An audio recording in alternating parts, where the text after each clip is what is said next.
Nah, biar saja yang bicara begitu. Tapi yang jelas langkah yang dilakukan oleh kepolisian sudah dikonsultasikan. Tak ambil pusing sindiran Mahfud MD, Kapolri, biar saja bicara begitu. Mantan Menko Polhukam Mahfud MD kembali mengomentari terkait Perpol nomor 10 tahun 2025.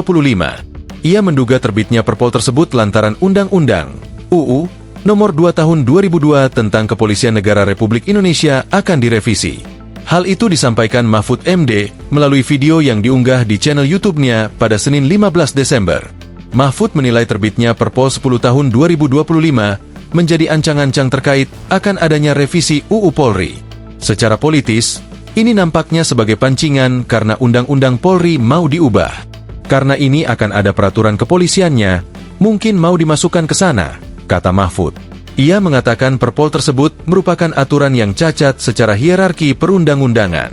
Pasalnya, ketika akan ada aturan terkait daftar kementerian atau lembaga yang bisa diduduki oleh polisi aktif, maka seharusnya UU Polri harus direvisi terlebih dahulu.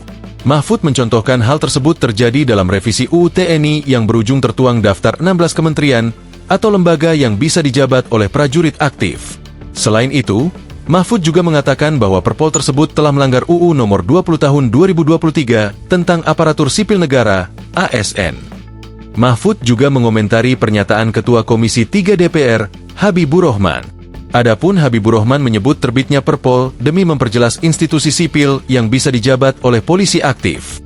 Mahfud menilai pandangan itu salah lantaran Perpol tersebut bukan memperjelas, namun justru membatasi tupoksi kepolisian. Terkait hal itu, Kapolri membantah anggapan penerbitan Perpol nomor 20 tahun 2025 sebagai pembangkangan terhadap putusan MK. Hal itu disampaikan Kapolri di Istana Negara pada Senin 15 Desember. Listio menegaskan, penerbitan Perpol tersebut bukan keputusan sepihak. Menurut dia, Polri telah lebih dulu melakukan konsultasi dengan berbagai pihak sebelum aturan itu ditetapkan. Pak Kapolri kalau dinilai Kepolisian Republik Indonesia mengangkangi putusan MK itu gimana, Pak? Gimana? Kepolisian Republik Indonesia dianggap mengangkangi keputusan MK. Nah, biar saja yang bicara begitu. Tapi yang jelas langkah yang dilakukan oleh kepolisian sudah dikonsultasikan.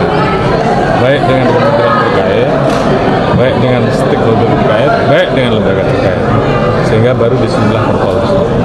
Kata Listio, saat dimintai tanggapan mengenai pernyataan mantan Menko Polhukam Mahfud MD yang turut mengkritik Perpol tersebut, Listio memilih tidak berkomentar panjang. Tanya sama Pak Ahmad.